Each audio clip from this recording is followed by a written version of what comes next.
అందరికీ వందనాలు. దేవుని వాక్యాన్ని మనం ధ్యానం చేయబోతున్నాం.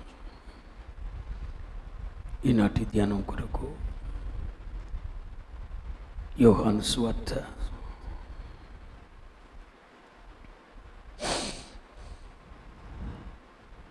3వ అధ్యాయం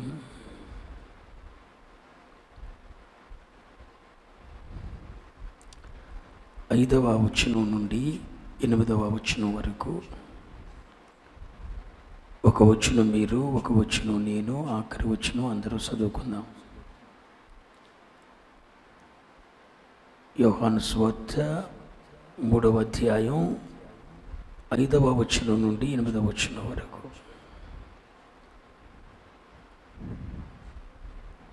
యేసు ఇట్లనెను,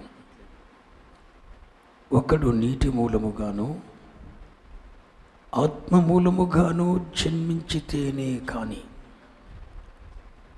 దేవుని రాజ్యములో ప్రవేశింపలేడని నీతో నిశ్చయముగా చెప్పుచున్నాను.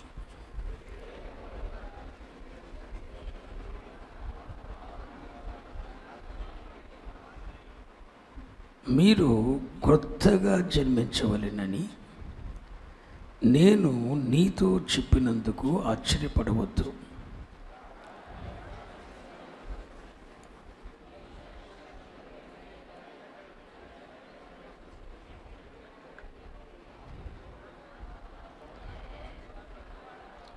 ఎనిమిదవ వచనం అందరం కలిసి చదువుకుందాం. గాలి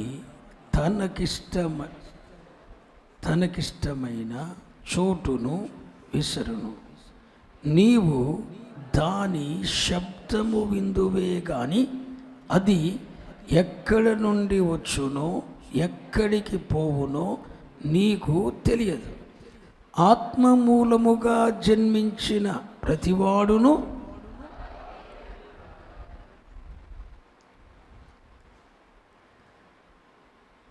దేవునికి మహిమ కలుగును గాక. గడిచిన రాత్రి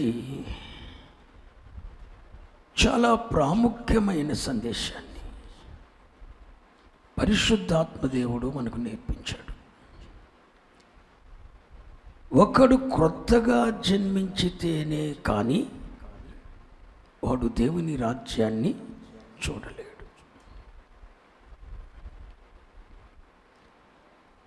అసలు క్రొత్తగా జన్మించటం అంటే ఏంటి అన్న ఒక విలువైన సత్యాన్ని గడిచిన రాత్రి పరిశుద్ధాత్మ దేవుడు మనకు నేర్పించాడు.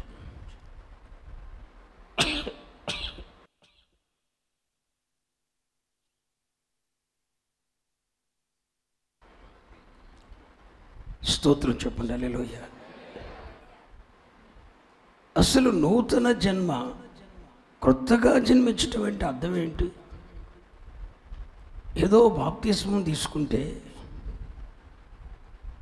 ప్రభు అయిన యేసుక్రీస్తుని రక్షకునిగా అంగీకరించి బాప్తిస్మం తీసుకుంటే ఇక రక్షింపబడినట్లే, క్రొత్త జన్మ పొందినట్లే అన్న భ్రమలో ఉన్నటువంటి అనేకులకు పరిశుద్ధాత్మ దేవుడు రాత్రి మాట్లాడాడు. ఒరే బాబు, క్రొత్త జన్మ అంటే ప్రభు అయిన యేసుక్రీస్తుని రక్షకునిగా అంగీకరించి బాప్తిస్మం పొందటమే కాదు నాన్న,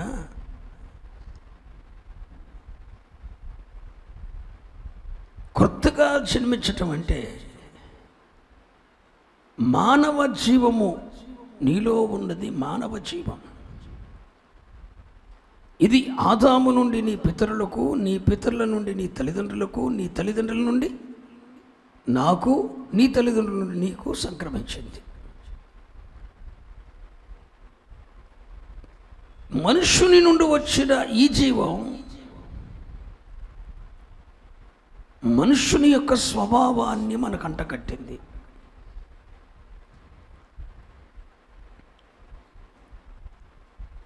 మన తల్లిదండ్రుల స్వభావమో, మన పితరుల స్వభావమో, ఇక ఈడెవడో కాకపోతే ఆదాము స్వభావమో. ఆదాము స్వభావం ఏంటి? దేవుని మాట కన్నా దెయ్యం మాట నమ్ముతాడు. దేవునితోనే 100 సంవత్సరాలు సహవాసం చేశాడు. కానీ నిన్నగాక మొన్న వచ్చినోడు ఎవడో ఒక మాట చెబితే 100 సంవత్సరాలు దేవునితో సహవాసం చేసిన ఆదాము దేవుని మాట కాదని సైతాను మాట నమ్మేశాడు. అసలు అంత భ్రష్టుడు కాకుండా ఉండాలంటే దేవుడు ఏదెనులో అతనికి ఒక జీవవృక్షాన్ని పెట్టాడు. ఆ జీవవృక్ష ఫలం తినొద్దని దేవుడు చెప్పలేదు. తోట మధ్యన జీవవృక్షాన్ని, జీవాన్ని ఇచ్చే వృక్షాన్ని, మంచి చెట్లు ఇచ్చే వృక్షాన్ని కూడా దేవుడు పెట్టాడు. తినొద్దన్న వృక్ష ఫలం తిన్నాడు. దేవుని జీవాన్ని మానవ జీవానికి ఇవ్వగలిగినటువంటి జీవవృక్ష ఫలము ఆదాము తినలేదు గనక దేవుని జీవం ఆదాములోనికి రాలేదు. దేవుని జీవవృక్ష ఫలము తినుంటే దేవుని జీవము ఆదామునికి వచ్చేది, తరువాత దేవుని జీవం మనందరికీ సంక్రమించేది. కానీ ఆ జీవవృక్ష ఫలం ఆదామునికే అవసరం. అతడు పతనం కాకమునిపే ఆ జీవవృక్ష ఫలం తినాలి, కానీ తినలేదు. తినవద్దన్న పండు తిన్నాడు. ఆదాము ఏదేనులో ఉన్న ఆ జీవవృక్ష ఫలము తిననందున మానవ జీవం మాత్రమే మనతో మిళితమైపోయింది, కానీ సృష్టించిన నిర్మాణికుడైన సృష్టికర్త అయిన దేవుని జీవం మనలోకి లేకుండా పోయింది.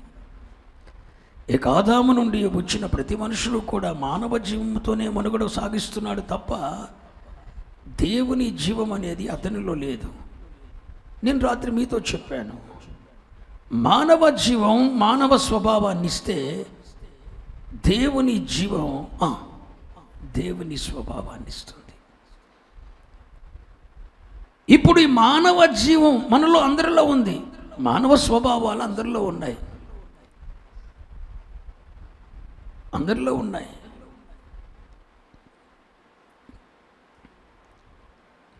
మానవ స్వభావం అందరిలో ఉన్నాయి. ఈ మానవ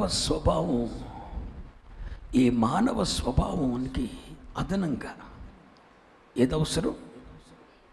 అది చెప్పే కదండి, దేవుని జీవం అవసరం. ఇది మనకేనా? మన ముందున్న వాళ్ళకు కూడా అవసరమేనా? మన ముందున్న వాళ్ళకు కూడా అవసరమే, కానీ ఆదాముకు కూడా అవసరమే. కానీ వారికి ఎవరికి జీవం లేకుండా పోయారు. కానీ ఆశ్చర్యం ఏంటంటే, కాలము సంపూర్ణమైనప్పుడు దేవునితో సమాన స్థాయి, సమాన మహిమ, సమాన వైభవం, సమాన అధికారం, సమాన కిరీటం, సమాన హోందాతనం, సమాన స్థాయి, సమాన స్థితి, సమాన మహిమ కలిగిన తన అద్వితీయ కుమారుడైన యేసుక్రీస్తును శరీరమును దాల్చుకొని దేవుని జీవముగా దేవుడు లోకానికి పంపించాడు. స్తోత్రం చెప్పండి. యేసయ్యే చెప్పాడు, ఈ లోకానికి వచ్చినప్పుడు నేనే మార్గము, సత్యము, జీవం. ఐ యామ్ ద లైఫ్, నేనే జీవం అని చెప్పారు. అదే ప్రభువు చెప్పారు, నేను నా గొర్రెలకు జీవమునిటకును అది సమృద్ధిగా ఇవ్వటానికి నేను వచ్చాను అన్నాను. అంటే ఇప్పుడు దేవుని జీవం ఎలా ప్రత్యక్షమైంది? మాట్లాడండిరా. పాత నిబంధన గ్రంథంలో ఏదేనులో జీవవృక్షంగా ఉంది, కానీ కృత నిబంధన గ్రంథంలో పాత నిబంధన భక్తులు అనుభవించలేని దేవుని జీవాన్ని మానవునికి ఇవ్వటానికి దేవుడు తన కుమారుడైన, అద్వితీయ కుమారుడైన ప్రభువైన యేసుక్రీస్తుని శరీరధారిగా భూలోకానికి పంపించాడు. దేవుని జీవము అతనిలో ఉంది. దేవుని జీవము దేవుడే తన కుమారుని పంపించాడు. ఆయన ఈ లోకానికి వచ్చినప్పుడు ప్రభువైన యేసుక్రీస్తు వారు చెప్పారు, నేనే జీవమై ఉన్నాను. నా గొర్రెలకు జీవమునిచ్చుటకు, అది సమృద్ధిగా ఇచ్చుటకు నేను వచ్చాను అన్నాడు. పేతురయ్య గారు ఏమన్నాడు? ఆయనలో జీవమిచ్చు ఆత్మ యొక్క ధర్మం ఆయనలో ఉంది అన్నాడు. యేసయ్యలో ఏముందంట?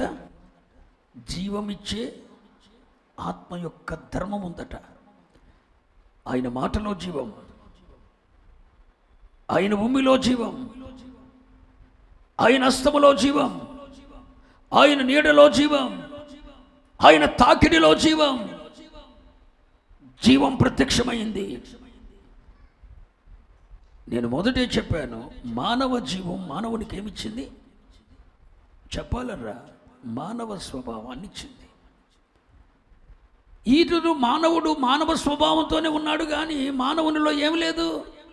సృష్టించిన సృష్టికర్త అయిన దేవుని జీవం, దేవుని జీవము లేదు అంటే అర్థం ఏంటి? దేవుని స్వభావం లేదు. దేవుని పోలికలో ఉన్నాడు, దేవుని సారూప్యములో ఉన్నాడు, కానీ దేవుని జీవం లేదు. ఆ జీవాన్ని ఇవ్వటానికి ప్రభు అయిన యేసుక్రీస్తు జీవముగా ప్రత్యక్షమయ్యాడు ఈ లోకానికి. దేవునికి స్తోత్రం చెప్పండి. ఇవి ఉన్నతమైన ఉపదేశాలండి, చిన్న విషయాలు కాదు. మీకు అర్రకుర్ర ఇంటి అర్థం అవటానికి జీవముగా ప్రత్యక్షమయ్యాడు. ఆ జీవం అన్నాడు, నేను జీవం ఇస్తాను అన్నాడు. ఆ జీవం ఇచ్చి జీవమిస్తాను అన్నాడు. ఇప్పుడు యేసుక్రీస్తు ప్రభువారు తనను అంగీకరించిన పిల్లలకి ఏమిస్తాడు? జీవం ఇస్తాడు. చెప్పండి, ఏ జీవం? దేవుని జీవం. మానవ జీవం, మానవ స్వభావాన్ని మనకిస్తే, ఇప్పుడు యేసుక్రీస్తుని అంగీకరించిన మనకు యేసుక్రీస్తు ప్రభువారు దేవుని జీవాన్ని ఇస్తాడు. ఆ దేవుని జీవం ఏం చేస్తుంది? మనకి దేవుని స్వభావాన్ని తెస్తుంది. ఈ దేవుని స్వభావం మనకు రావటమే దట్ ఈస్ నూతన జన్మ. బాప్తిస్మము ఈజ్ నూతన జన్మ కాదు. దేవుని జీవము నీలోకి వచ్చి, యేసుక్రీస్తు అనుగ్రహించిన జీవము నీలోనికి వచ్చి దేవ స్వభావం నీలో ఉట్టిపడటమే, దేవుని స్వభావం నీకు రావటమే నూతన జన్మ. ఈ మాటలు యేసయ్యతో ఎవరు చెప్పారు? అది యేసయ్య ఎవరితో చెప్పాడు? నికోదేమస్తో చెప్పాడు. నికోదేమస్ సామాన్యుడు కాదు, ఇశ్రాయేలీలకు బోధకుడు, ఒక నైతిక విలువలు కలిగిన వాడు. సామాజిక విలువలు అతనికి తెలుసు. సమాజంలో గౌరవము ఘనత కలిగిన వ్యక్తి అతడు. ధర్మశాస్త్ర ఉపదేశకుడు, అంటే ఒక సుప్రీంకోర్టు అనమాట వాళ్ళకి. ఈ సుప్రీంకోర్టు మొత్తటికి అది, ఆ సుప్రీంకోర్టులో మన భారతదేశంలో సుప్రీంకోర్టు ఎలాగో ఇశ్రాయేలీలో ఈ సన్హెద్రిన్ సభ లాంటిది. ఈ సన్హెద్రిన్ సభ ఒక నిర్ణయం చేసిందంటే దాన్ని రద్దు చేయగలిగిన వాడు ఇంకెవడో. అలాంటి ఒక సన్హెద్రిన్ సభకి ఉన్నతమైన న్యాయస్థానములో ఇతడు ప్రముఖుడు, నైతిక విలువలు కలిగిన వాడు, సమాజంలో విలువలు కలిగిన వాడు. అటు చూస్తే ఇశ్రాయేలీలకు బోధకుడు, ధర్మశాస్త్రం అంతా క్షుణ్ణంగా ఎరిగిన వాడు. అతని పేరుకు అర్థం ఏంటి? సమర్థుడు, జయము నొందినవాడు. ఇన్ని ఆధిక్యతలు కలిగిన వాడు ఆయన దగ్గరకు వచ్చి నిలబడితే యు మస్ట్ బోర్న్ అగైన్ అంటాడు ప్రభు. ఏమంటాడు? నువ్వు తిరిగి, నీకు నూతన జన్మ అవసరం అన్నాడు. నువ్వెంత మంచివాడవైనా, నువ్వు ఆదామువే అయినా, దేవుని మాట జవదాటకుండా 100 సంవత్సరాలు నువ్వు ఆయనతోనే నడిచినా నీకు జీవవృక్ష ఫలం అవసరం. అది గుర్తుంచుకో.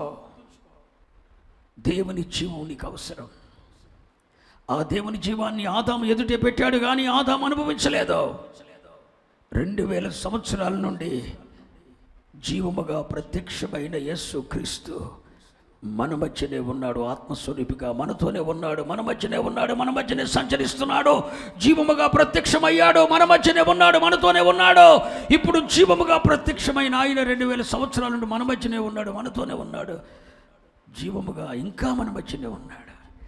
ఆదాము కనుక 100 సంవత్సరాలు ఆ జీవవృక్షాన్ని ఎదురుగా పెట్టుకుని అటు చూసినట్టు 2000 సంవత్సరాల నుండి 2025 సంవత్సరాల నుండి యేసుక్రీస్తు అనే జీవాన్ని లోకం పెట్టుకొని చూస్తున్నారు.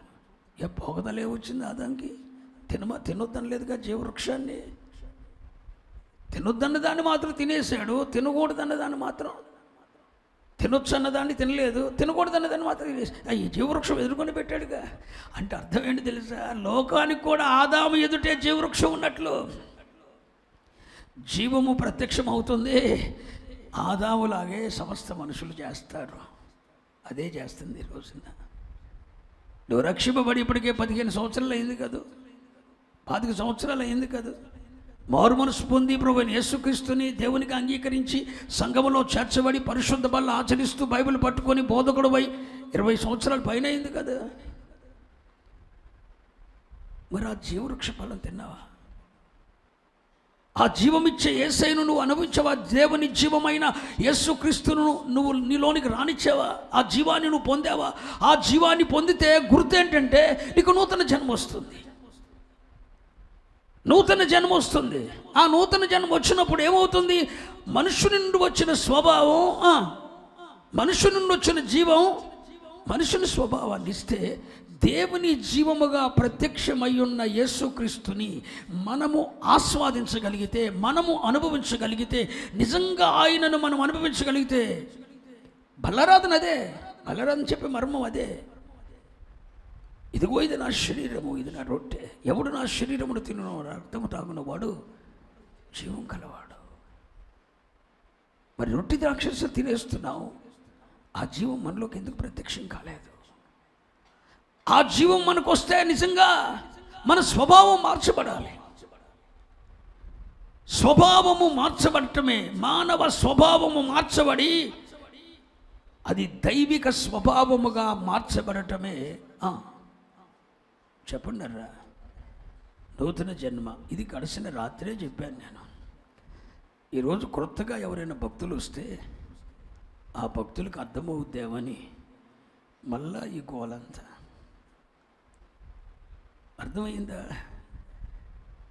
నీకు రెండోసారి విన్నా కూడా అదొకలాగానే ఉంది కదా, అట్టకే ఉంటుంది. మరి ఏదో ఒకటి చిన్న కథ చెప్పేసి, జోకులేసి, 4 జోకులేసి, 3 పిల్లలు దెబ్బలాటలు చెప్పేసి, అయ్యగారు చేసేది అంత ఇదేగా. ఏ అయ్యగారు చేసినా ఇదే. ప్రతి ఓడు బైబిల్ పట్టుకున్న ప్రతి ఓడు చెబుతున్నది ఇదే సోది. దేవుడు లేడు, ఏమీ లేదు, అసలు జీవం లేదు సంఘాల్లో. అవి అర్థమవుతాయి, కథలు చెప్తే అర్థమవుతాయి, ఈ చెప్తే ఎవడికి అర్థమవుతాయి? అర్థం కానివ్వదు సైతాను. కానీ నేను నమ్ముతున్నాను, దేవుడు నాకు ఇచ్చిన ఆత్మీయ బిడ్డల హృదయాంతరంగాల్లోనికి ఇది చొచ్చబడి దేవుడు ఆత్మకార్యం చేస్తాడని నేను నమ్ముతున్నాను. నా మరణ దినమునకు ముందే మీలో జీవాన్ని చూస్తానని నేను విశ్వసిస్తున్నాను. మీలో జీవము ప్రత్యక్షమవుతుంది నాకు తెలుసు. యేసుక్రీస్తు యొక్క స్వభావంతో మీరు నింపబడతారు. అది సాధ్యం. కానీ ఈ నికోదేమస్ అన్నాడు, ఇది ఎలాగూ సాధ్యం అన్నాడు. నిజమే, ఇది ఎలాగూ సాధ్యం. ఒక మనుష్యుడు తన స్వభావం మార్చుకోగలడా? ఇర్మియా భక్తుడు అంటాడు, విలపించే ప్రవక్తే రాత్రంతా ఏడుస్తాడు, ప్రార్థన చేస్తాడు. కానీ ఇర్మియా భక్తుడు అంటాడు, కూసు దేశస్థుడు తన శరీరమును మార్చుకోగలడా? చిరుతపులి తన మచ్చలను మార్చుకోగలదా అన్న అనుమానం వ్యక్తపరుస్తాడు. నిజమే కదూ, కూసు దేశస్థుడు తన చర్మాన్ని మార్చుకోలేడు, చిరుతపులి తన మచ్చలను మార్చుకోలేదు, బుద్ధిహీనుడు గుణవంతుడు అవ్వటం కూడా అసాధ్యమన్నాడు. ఎవరు? ఇర్మియా ప్రవక్త. కానీ యేసుక్రీస్తు అంటాడు, పాత నిబంధనలో భక్తులందరూ అది నెవర్ నెవర్ నెవర్ అన్నాడు. అడవి గాడిద నరుడై పుడతాం సాధ్యమా అన్నాడు యోబు భక్తుడు. అడవి గాడిద నరుడై పుడితే ఈ మనుషుడు బుద్ధిమంతుడు అవుతాడు అన్నాడు. అంటే పాత నిబంధన భక్తుల అభిప్రాయం ఏంటి? నెవర్, ఒక మనుషుడు మారటం నెవర్. కానీ ప్రభువైన యేసుక్రీస్తు అన్నాడు, ఇది సాధ్యం అన్నాడు. హల్లెలూయా. క్రొత్త నిబంధనకి పాత నిబంధనకు తేడా అదే. పాత నిబంధన ఏ రోజు కారోజే దేవునితో నువ్వు నడవటానికి ఒక కృపనిస్తూ వచ్చింది. క్రొత్త నిబంధన నీలో దేవుని జీవాన్నే నింపేసి దేవునితో నువ్వు మమేకమయ్యేటట్లు చేసేది క్రొత్త నిబంధన. హల్లెలూయా. మనం క్రొత్త నిబంధన పరిచారకులం. దేవునికి మహిమ కలుగును గాక. ఇది ఎలాగూ సాధ్యమన్నాడు. ఎవరు? నికోదేమస్. అదే కిందకి వెళ్తారు, చదువుకోండి. ఇప్పుడు క్రొత్త జన్మ అంటే అర్థమైంది కదా మీకు. దేవుని జీవమయ్యున్న యేసుక్రీస్తుని మనం ఆస్వాదించగలిగితే, ఆయనను మన హృదయంలోకి చేర్చుకోగలిగితే, ఆ జీవం మనలోకి రావటం వల్ల మనలోకి ఏమొస్తుంది? మాట్లాడరు ఏంటండి? దైవ స్వభావం వస్తుంది, నూతన స్వభావం వస్తుంది. ఆటోమేటిక్గా తెలియకుండానే మారిపోతామండి. సాధ్యం అది. ఒక దైవిక మార్పు వచ్చేస్తుంది, ఒక రూపాంతర ప్రక్రియ జరిగిపోతుంది. గొంగల పొడుగు చెత్త పొడుగు అయిపోగలేంది. నీ స్వభావం మార్చబడుతుంది. చిన్న విషయం అండి, చిన్న దేవునికి అల్పమైన విషయం. అది పెద్ద విషయంగా నువ్వు అనుకోవద్దు. ఇది దేవునికి సాధ్యమని నువ్వు నమ్మో, దేవుని అసాధారణమైన కార్యాలు నీ జీవితంలో జరుగుతాయి. మరి కొత్త జన్మ ఎలా వస్తుందో కూడా యేసయ్యే చెప్పేశాడు మార్గం. ఒకడు నీటి మూలముగాను ఆత్మ మూలముగాను జన్మించితే, అంటే స్వభావం ఎలా మార్చబడుతుంది? నీటి మూలముగాను ఆత్మ మూలముగాను జన్మిస్తే. నీటి మూలముగా అంటే అర్థం ఏంటి? పాపముల విషయమై పశ్చాత్తాపడి, పాపముల విషయమై పశ్చాత్తాపడి, తాను పాపినని గ్రహించి, పాపముల విషయమై తానెంత చెడిపోయానో, తానెంత భ్రష్టున్నయ్యానని పాపముల విషయమై పశ్చాత్తాపడి, యేసుక్రీస్తుని రక్షకునికి అంగీకరించి రక్షణార్థమైన బాప్తిస్మము పొందటమే నీటి ద్వారా. నీటి ద్వారా రక్షణ వస్తుందా? లేదా చదివినిపించాంగా ఎక్కడ? పేతురు పత్రికలో నీటి ద్వారా 8 మంది రక్షింపబడేది. పశ్చాత్తాపముతో కూడిన బాప్తిస్మం. నువ్వు పాపముల విషయమై పశ్చాత్తప్తుడువై దేవుని సన్నిధిలో అంగలార్చి రోధించి నువ్వు బాప్తిసం పొందితే అది నీటి మూలముగా జన్మించబట్టు. ఆ ఒక్క పన్ను చేయి. పశ్చాత్తప్తుడువై రక్షణార్థమైన బాప్తిసం పొందు. మిగిలినది ఆత్మదేవుడు చూసుకుంటాడు. పరిశుద్ధాత్ముడే. తీతు పత్రిక 3:5 మరొకసారి చదవండి మాట. తీతు పత్రిక 3:5.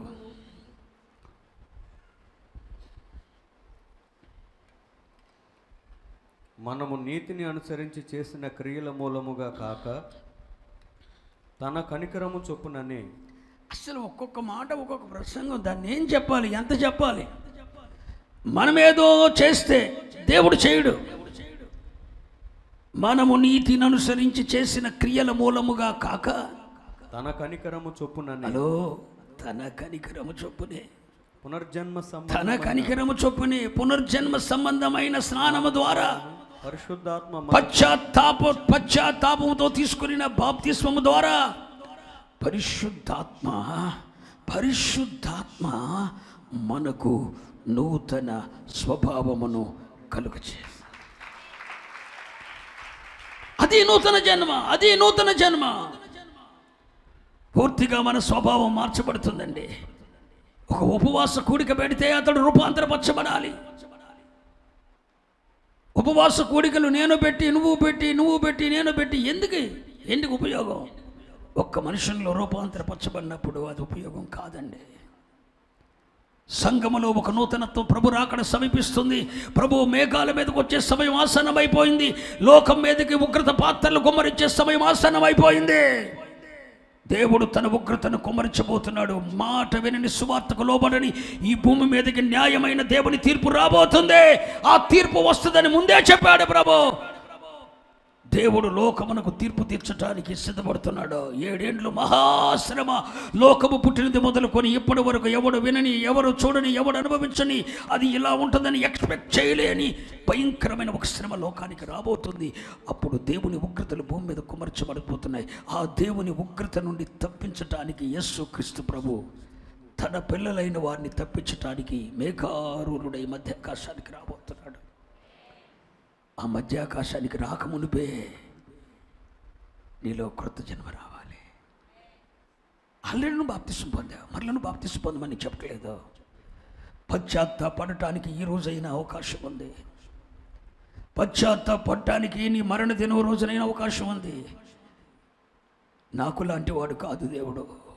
నీ మరణ క్షణం నీకు తెలిస్తే ఆ క్షణములో పశ్చాత్తాపడినా ఊరుకుంటాడు కానీ నీ మరణం ఎప్పుడో నీకు తెలియదు. పడుకున్నాడు పడుకున్నట్టు పోతావో, కూర్చున్నాడు కూర్చున్నట్టు పోతావో, ప్రయాణంలో పోతావో తెలియదు. అందుకే నేడు అనే శబ్దం ఉండగానే నువ్వు పశ్చాత్తాపడు. నీ పాపముల విషయమై పశ్చాత్తాపడు. నీ రోత జీవితాన్ని గురించి దేవునితో చెప్పు. ప్రభువా, నీ సన్నిధిని నిలుచుటకు నేను అనర్హుణ్ణి. దావీదు లాంటి దేవుని హృదయానుసారుడే చెప్పాడు, మూర్ఖుణ్ణయ్యా నేను, మూర్ఖుణ్ణి. దేవుడేవో నా హృదయానుసారుడు అంటుంటే ఈయనంటాడు, నో, నేను మూర్ఖుణ్ణి, పశుప్రాయుణ్ణయ్యా నేను, పశువులాగా ప్రవర్తించాను నేను. సత్యము తెలిసి ఒక పశువులాగా ప్రవర్తించాడయ్యా. ఎంత పశువును కాకపోతే తన తానే తిట్టుకుంటున్నాడు దావీదు. పశుప్రాయుణ్ణయ్యా నేను, పశుప్రాయుడినై నేను చేసిన దౌర్భాగ్యాలు ఎన్నయ్యా అంటూ దావీదు మహారాజు ఎంత పశ్చాత్తాపడ్డాడో తెలుసా? నువ్వు పశ్చాత్తప్తుడివై నీ నూతన స్వభావం నాకు కావాలయ్యా. ఇదిగో ఈ స్వభావమే ఇప్పుడు నాలో ఉన్న ఈ మానవ జీవాన్ని బట్టి నాకు వచ్చిన స్వభావమే నా భార్యకు నాకు మనస్పర్ధ కలుగజేస్తుంది. ఎస్ ఆర్ నో చెప్పరే? నా స్వభావాన్ని బట్టే నా ఇంట్లో అశాంతి, నా స్వభావాన్ని బట్టే నా భార్యకు నాకు మధ్య పొసగని స్థితి, నా స్వభావాన్ని బట్టే మా ఇద్దరి మధ్య అపార్థాలు, నా స్వభావాన్ని బట్టే పిల్లలను నేను అసహ్యంగా చూస్తున్నాను, వారిలో నేను చూడలేకపోతున్నాను, నా స్వభావాన్ని బట్టే తోటి మనిషిని ప్రేమించలేకపోతున్నాను, నా స్వభావం సరైంది కాదని గ్రహించాను ప్రభువా. ఆదాము నుండి మానవుని నుండి వచ్చిన, నా పితరుల నుండి నా తల్లిదండ్రుల నుండి వచ్చిన ఈ మానవ జీవం ద్వారా నాకు అనుగ్రహించబడిన ఈ మానవ స్వభావమే ఈ రోజు వరకు నా దుఃఖానికి గల కారణం, నా శ్రమకు గల కారణం, నా ఇబ్బందికి గల కారణం, నా కలవరానికి గల కారణం, నా అశాంతికి గల కారణం, నా నిట్టూర్పులకు గల కారణం, నా రోత జీవితానికి గల కారణం నా నేచర్, నా స్వభావం. ఇది నాకు వద్దనుకుంటున్నాను.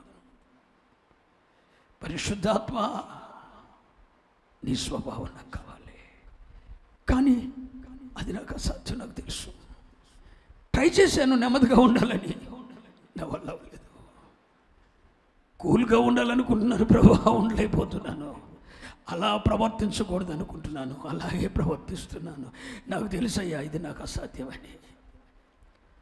నా స్వభావం నెవర్ మార్చబడదు. నేను ట్రై చేశాను, నా వల్ల అవ్వలేదు. మా బలహీనతలను చూసి సహాయం చేయవాడా, పరిశుద్ధాత్ముడా, నీవు కలిగించే దేవుని స్వభావం నాకు కావాలి. ఇంకెంతకాలం బ్రతుకుతాను? బ్రతికిన 4 దినాలు మీ జీవాన్ని, మీ స్వభావాన్ని నా భార్యకు, నా బిడ్డలకు, నా తోటి వారికి, ప్రజలకు నీ స్వభావాన్ని కనపరుస్తూ, నీ ప్రేమను కనపరుస్తూ, నీ మనస్తత్వాన్ని కనపరుస్తూ అలా బ్రతికిపోయే కృప నాకు కావాలని పాదాలు పట్టుకొని ఒక్కసారి మనస్ఫూర్తిగా బ్రతిమలాడి చూడా. పరిశుద్ధాత్మ కలిగించే ఒక నూతన స్వభావాన్ని నువ్వు అనుభవిస్తావు. నిజంగా బైబిల్ పట్టుకున్నాను కానీ నా స్వభావం మీకు తెలియదు. ఒకనాటి నా స్వభావం చాలా డేంజర్. అందరికి మంచోడినే, మా అమ్మకు మంచోడినే, మా నాన్నకు మంచోడినే, సమాజానికి మంచోడినే. కానీ నా స్వభావం నాకు కూడా మంచిది అనిపించింది. ఆ రోజుల్లో అందరికన్నా నా స్వభావం చాలా మంచిది అనిపించింది.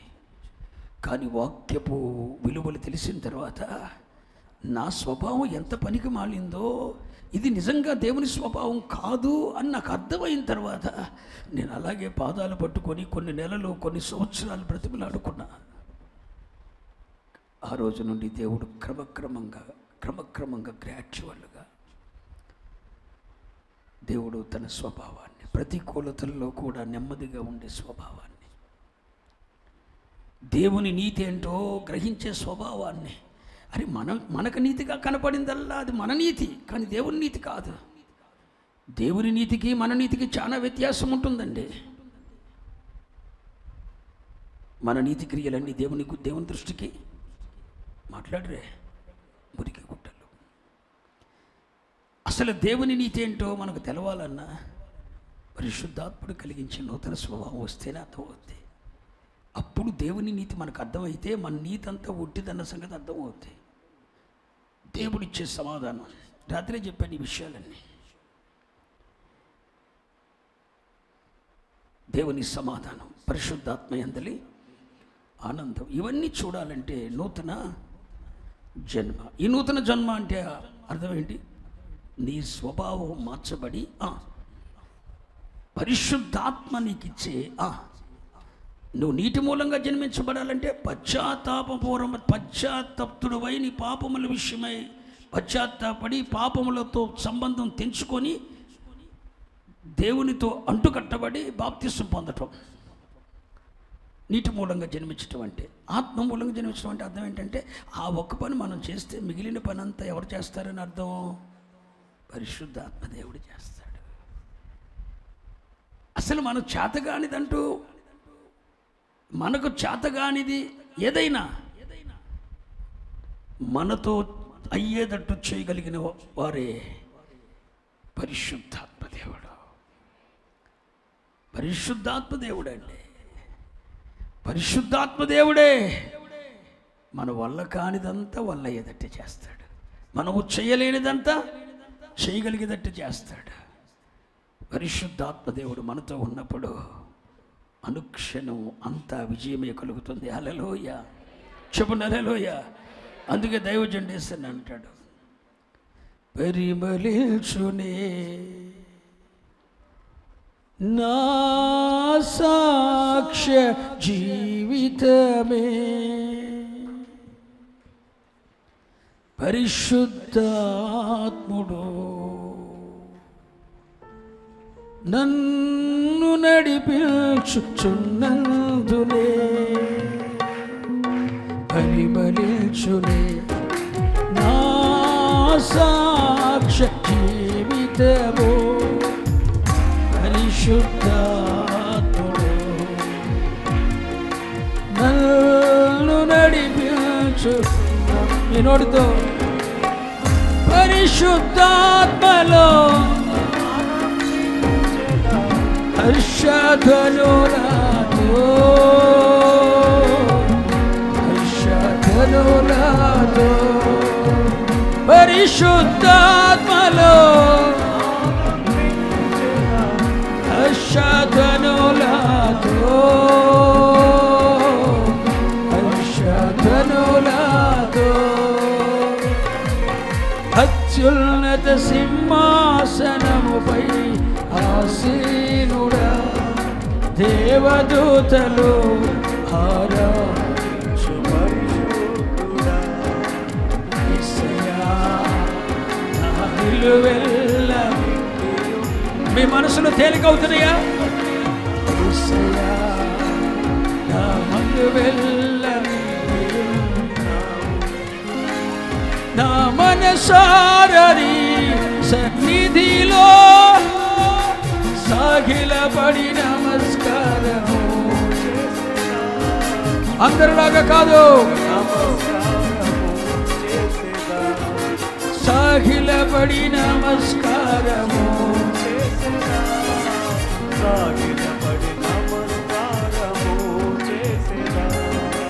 యేసయ్యా యేసయ్యా యేసయ్యా నా నిలువెల్లని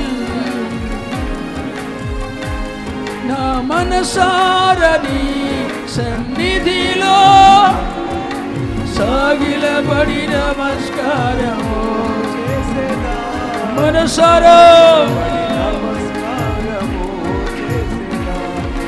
సాగిలపడి నమస్కారము.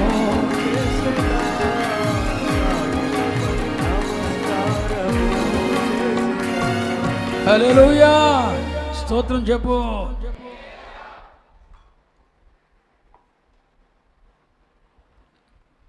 పరిశుద్ధాత్ముడే. మనం ఎప్పుడైతే పశ్చాత్తాపములమై దేవుని తట్టు తిరిగి రక్షణార్థమైన బాప్తిసం పొందుతామో యేసుక్రీస్తు మనలోకి ప్రత్యక్షమవుతాడు. యేసుక్రీస్తు జీవం మనలోనికి వస్తుంది. ఆ జీవాన్ని దేవుని స్వభావంగా మార్చేవారు ఎవరు? పరిశుద్ధాత్మ దేవుడు. ఇర్మీయా భక్తుల్లాగా మనం అన్న అవసరం లేదు. పుడతకి చిడతపులికి ఏంటి మచ్చలు మానుకుంటుందా? యేసయ్య అంటాడు, ఎస్, ఒక రూపాంతర ప్రక్రియ సిలువ ద్వారా జరిగింది. దేవునికి మహిమ కలుగును గాక. మనుషుని స్వభావం మార్చబడింది. పాత నిబంధనలు అసాధ్యం అవడం గల కారణం ఏంటో తెలుసా? సిలువ రక్తం లేదు, వారికి గొర్రెల మేకల కోడెల రక్తమే ఆ క్షణానికి ఉపయోగపడేదే. కానీ మనకైతే నిత్య విమోచనమగలిగిన ప్రభువైన యేసుక్రీస్తు రక్త ప్రోక్షణ మన మీద నిలిచి ఉన్నది. పాత నిబంధన గ్రంథ కాలంలో పరిశుద్ధాత్ముడు వచ్చి కార్యాన్ని చేసుకొని వెళ్ళిపోతుండేవాడు. కొత్త నిబంధన కాలంలో పరిశుద్ధాత్ముడు మన మధ్యనే, మనతోనే, మనలోనే ఉంటున్నాడు. ఇది మనకు సాధ్యం. ఆమెను చెప్పండి, మంచిగా చెప్పండి. ఈ నూతన స్వభావాన్ని దేవుడిస్తాడు. ఎలా? నీటి మూలముగా. ఇదంతా రాత్రి అయిపోయినదే. ఈరోజు మీ ముందు తీసుకొని వస్తున్న టాపిక్ ఏంటంటే గాలి. 8వ వచనం అందరూ కలిసి, 3వ అధ్యాయం 8వ వచనం. గాలి తనకిష్టమైన చోటున విసురును, నీవు దాని శబ్దము విందువే కానీ అది ఎక్కడి నుండి వచ్చునో ఎక్కడికి పోవునో నీకు తెలియదు. ఆత్మ మూలముగా జన్మించిన ప్రతివాడును. ఏంటా అర్థం? ఏంటిదని అర్థం? యేసయ్య అంటాడు నికోదేమస్, ఒకడు క్రొత్తగా జన్మించాలంటే ఏంటో చెప్పాడు యేసయ్య.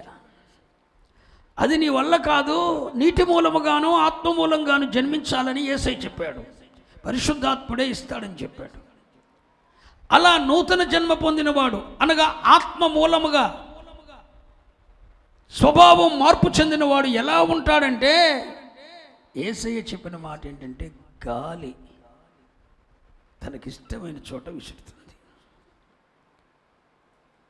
నువ్వు దాని శబ్దము వింటావే కానీ దాన్ని చూడలేవు. ఆత్మ మూలముగా జన్మించిన ప్రతివాడు అలాగే ఉంటాడు అన్నాడు. కొంచెం వాక్యాన్ని మనసు పెట్టి అర్థం చేసుకోవాలి. అంటే ఒక రక్షింపబడిన వ్యక్తి, నూతన జన్మ పొందిన వ్యక్తిని దేవుడు దేంతో పోలుస్తున్నాడు? గాలికి. ఎస్, గాలికి పోలుస్తున్నాడు. ఒక రక్షింపబడిన వ్యక్తి, నూతన జన్మ పొందిన వ్యక్తి. నూతన జన్మ అనగానే మీకు అర్థం అవ్వాలి, స్వభావము దేవుని స్వభావము వలె మార్పు చెందిన వ్యక్తి గురించి యేసయ్య మాట్లాడుతున్న మాట ఏంటంటే గాలి తనకిష్టమైన చోటు విసురుతుంది. నువ్వు దాని శబ్దం వింటావే కానీ అది ఎక్కడి నుండి వచ్చిందో ఎక్కడ పోయిందో నీకు. అంటే నూతన జన్మ అనేది, వినండి, ఒక మనుషుడు నూతన జన్మ పొందాడు అంటే యేసుక్రీస్తు జీవం అతనిలోనికి వెళ్ళింది. పశ్చాత్తప్తుడై మారు మనసు పొంది పాపం మానుకొని బాప్తిసం పొందటం వల్ల పరిశుద్ధాత్మ దేవుడు అతనికి ఒక నూతన స్వభావాన్ని ఇచ్చాడు. ఇప్పుడు అతను నూతన జన్మ పొందాడు. ఆ నూతన జన్మ పొందిన వ్యక్తి ఆయన గురించి మాట్లాడుతూ, నూతన జన్మ వ్యక్తి పొందిన వ్యక్తిని గురించి యేసయ్య మాట్లాడుతుంటాడు, గాలిని పోలుస్తున్నాడు. అంటే ఈ నూతన జన్మ పొందిన వ్యక్తి గాలిని ఏ విధంగా మనుషులు చూడలేరో, ఒక మనుషుడు నూతన జన్మ అనుభవం పొందితే, ఇతడు నూతన జన్మ అనుభవం పొందాడు, క్రొత్తగా జన్మించాడు అన్న సంగతి మనుషుని బాహ్య నేత్రాలకు అది కనపడదు. ఉదాహరణకి ఒక అమ్మాయి ప్రసవించింది, నీ కోడలో నీ కూతురు ఇంకొకరు జన్మించారు, ప్రసవించింది, అది బాహ్య నేత్రాలకు కనిపిస్తుంది. కానీ ఒక మనుష్యుడు క్రొత్తగా జన్మిస్తే అది బాహ్య నేత్రాలకు కనబడేది కాదు. ఎందుకు యేసయ్య ఈ మాట అన్నాడంటే, ముసలివాడనైనా నేను మరలా నా తల్లి గర్భంలోకి వెళ్ళి నేను ఎలా బయటకు వస్తా అన్నాడు. అప్పుడు యేసయ్య అన్నాడు, గాలి అదృశ్యమైనది, అది కనపడదు. ఒక మనుషుడు శరీర మూలముగా జన్మించిన వాడు, ఒక తల్లికి మనుషుని జీవముతో పుట్టినవాడు, అతడు బాహ్య నేత్రాలతో కనబడతాడు. ఒక ఆవిడ జన్మనిచ్చింది ఒక బిడ్డ కంటే ఆ జన్మ భౌతిక నేత్రాలకు కనబడుతుంది. కానీ ఒక మనుషుడు నూతన జన్మ అనుభవం పొందినప్పుడు అది బాహ్య నేత్రాలు చూడలేదు. ఇతడు నూతన జన్మ అనుభవం పొందాడు. పరిశుద్ధాత్ముడు ఏమికో ఇతనికి నూతన జన్మిచ్చాడు అన్న సంగతి అది బాహ్య నేత్రాలకు చెప్పరేంటండి, కనపడదు. బాహ్య నేత్రాలకు కనపడదు. ఇతడు నూతన సృష్టిగా మారాడు అన్న సంగతి, ఇతడు నూతన దృష్టిగా మార్చబడిన విధానం మానవ నేత్రాలకు కనపడదు. ఒక మనుష్యుడిని పరిశుద్ధాత్మ దేవుడు ఒక మనుష్యునికి నూతన జన్మిచ్చి అతని స్వభావాన్ని దేవుని స్వభావంగా మార్చాడు అనటానికి అది పరిశుద్ధాత్ముడు చేసేస్తాడు. ఆ జరిగిన కార్యాన్ని బాహ్య నేత్రాలకు ఎవరికి మాట్లాడేంటండి, కనపడదు. ఎందుకని?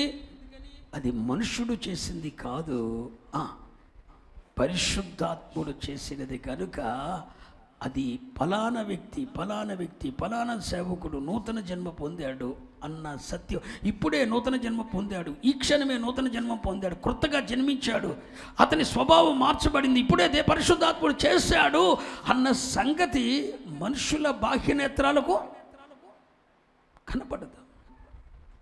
ఎందుకని? అది పరిశుద్ధాత్మ కార్యం. మనుషుల కార్యమైతే అది కనులకు కనపడుతుంది. ఒక మనుష్యుని జీవితంలో, ఒక ఆత్మీయుని జీవితంలో నూతన జన్మ అనగా అతని స్వభావాన్ని దేవుని స్వభావంగా మార్చేది ఎవరు? పరిశుద్ధాత్మ దేవుడు. కనుక పరిశుద్ధాత్మ దేవుడు ఒక క్షణంలో చేస్తాడు. ఆ చేసిన సంగతి మనుషులకు కనపడదు. ఎందుకని? గాలి అదృశ్యమైనది. గాలి తనకిష్టమైన చోట విసురుతుంది. పరిశుద్ధాత్ముడు కూడా తనకిష్టమైన చోట పనిచేస్తాడు. ఎవరు తనకు అప్పగించుకుంటాడో, ఎవరి మనసులో నూతన స్వభావాన్ని గూర్చిన అంగలార్పు ఉందో, ఎవరి మనసులో దేవాన స్వభావాన్ని మార్చయ్యా అన్న హృదయాంతరంగములలో దైవ స్వభావం కొరకు ప్రసవ వేదన పడుతున్నారో, దేవా నా స్వభావాన్ని బట్టి 20 సంవత్సరాలు 30 సంవత్సరాలు 40 సంవత్సరాలు బాధ నొందాను, శ్రమ పొందాను, అసలు నా స్వభావం వల్ల ఎన్నోసార్లు చచ్చిపోవాలని ప్రయత్నం చేశాను ప్రభా, ఈ దిక్కుబాలిన మానవ స్వభావం నాకు వద్దు ప్రభా. తోటి మనిషిని ప్రేమించలేని ఈ స్వభావం, తోటి మనిషినికి సహాయం చేయలేని స్వభావం, స్వార్థం స్వప్రయోజనం కొరకు విచారించే ఈ స్వభావం నాకు వద్దు ప్రభువా. నా భార్యకు నాకు మధ్య మనస్పర్ధలు, నా కుటుంబంలో సమస్యలు, ఇతరుల మధ్య నాకు దూరం చేసే స్వభావం కలుగజేసేది నాకు వద్దయ్యా. ఒక దైవిక స్వభావం నాకు కావాలి. యేసు క్రీస్తు అనే జీవం నాకు కావాలి.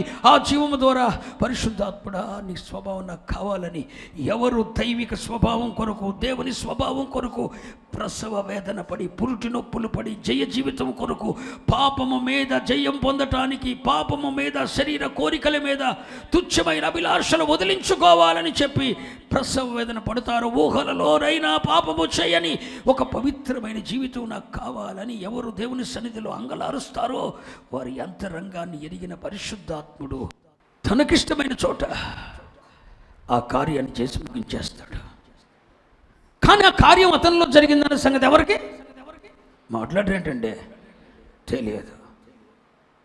ఎవరి జీవితంలో చేస్తాడు? అందరి జీవితంలో చేయడు. ఆరాధనకు వచ్చిన వాళ్ళందరి జీవితంలో చేయడు. ముసుకేసుకున్న వాళ్ళందరి జీవితంలో చేయడు. కానుకిచ్చిన వాళ్ళందరి జీవితంలో చేయడు. ఆ అంగలార్పు, ఆ ప్రసవేదన ఎన్నో సందర్భాల్లో చెప్పాను. ప్రకటన గ్రంథంలో సూర్యుని ధరించిన స్త్రీ చంద్రుని మీద నిలిచింది. సూర్యుని ధరించిన స్త్రీ చంద్రుని మీద నిలిచింది. 12 నక్షత్రాల కిరీటం ధరించింది. సూర్యునే ధరించింది, యేసుక్రీస్తు అనే నీతి సూర్యుడిని ధరించింది. చంద్రుడు అంటే దేవుని కృప మీదే నిలిచింది. 12 నక్షత్రాల కిరీటం, ఆది అపోస్తల ఉపదేశ క్రమం అనే ఉపదేశాన్ని ఒకటంగా ధరించింది. మగబిడ్డను కనటానికి ప్రసవేదన పడుతుంది. మగబిడ్డ పరిశుద్ధ గ్రంథంలో జయ జీవితానికి సూచన.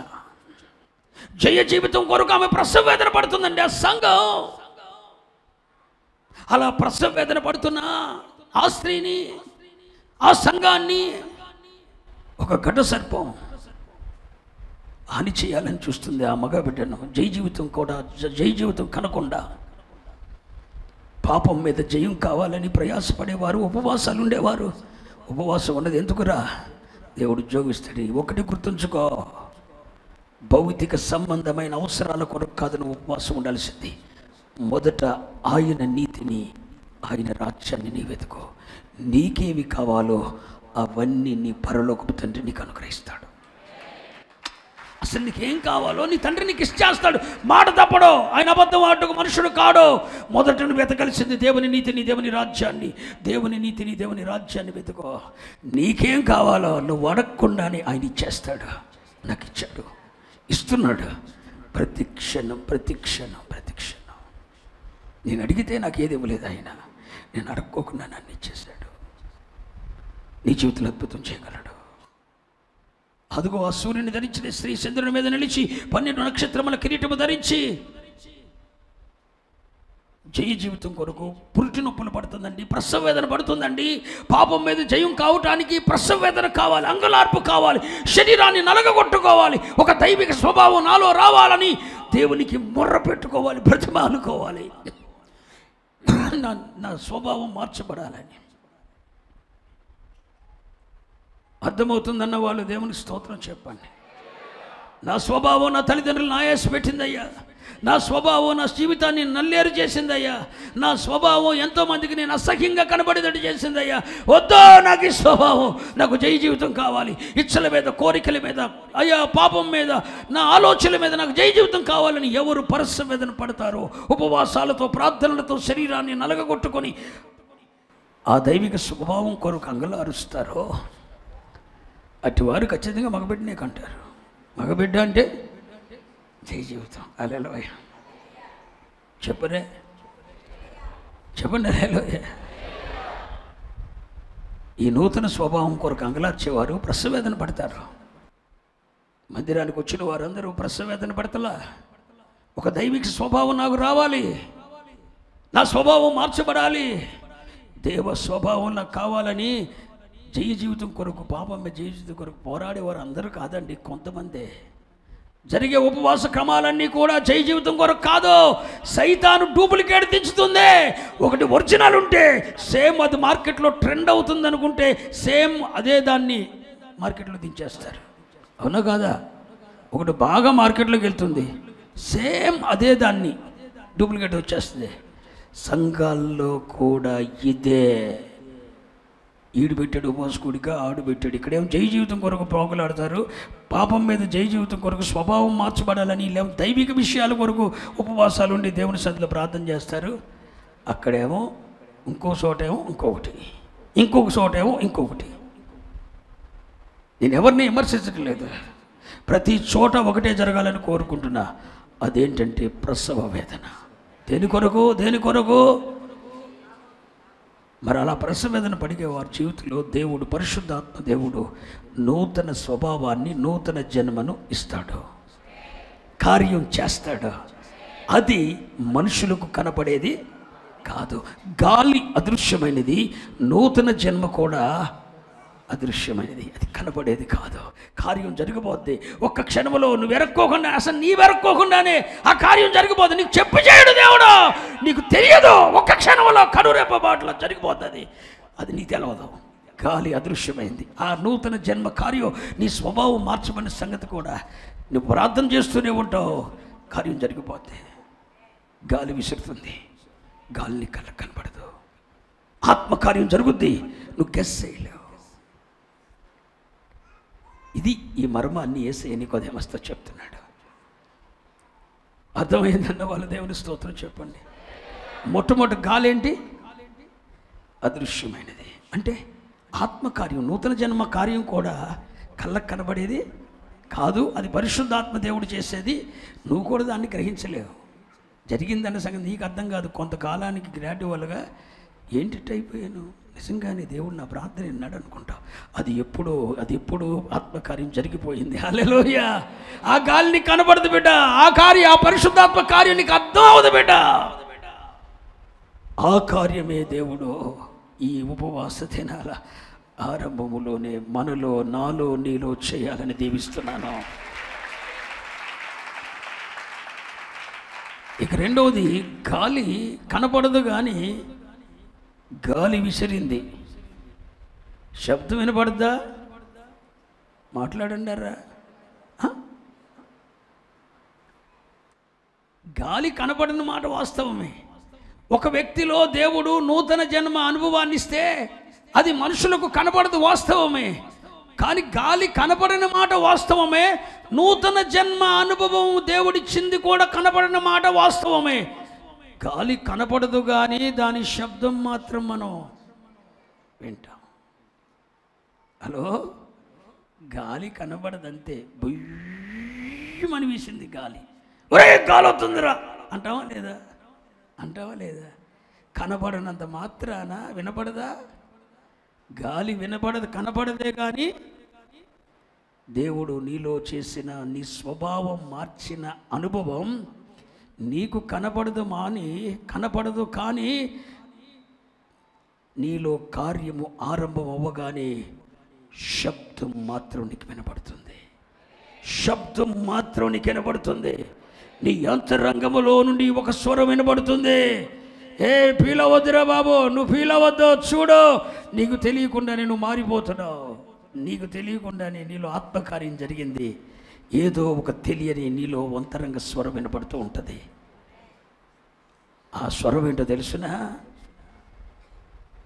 పరిశుద్ధ గ్రంథములో నుండి రోమాపత్రిక 8:16. మనము దేవుని పిల్లలమని ఆత్మ తానే మన ఆత్మతో కూడా సాక్ష్యమిచ్చుచున్నాడు. ఏంటి ఆ మాట చదవని వల్ల? మనము దేవుని పిల్లలమని ఆత్మ తానే మన ఆత్మతో కూడా సాక్ష్యమిచ్చుచున్నాడు. అక్కడ రెండు ఆత్మలు ఉన్నాయి. ఒకటి పరిశుద్ధాత్మ ఏం చేశాడు? మనకు మాట్లాడండి, అలా ఫీల్ అవ్వద్దు, మౌనంగా ఉండొద్దు.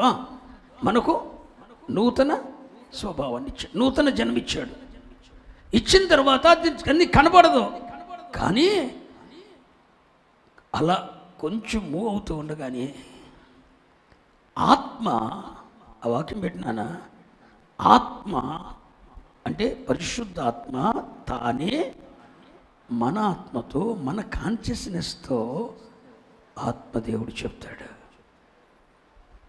నీలో మార్పు ప్రారంభమైంది.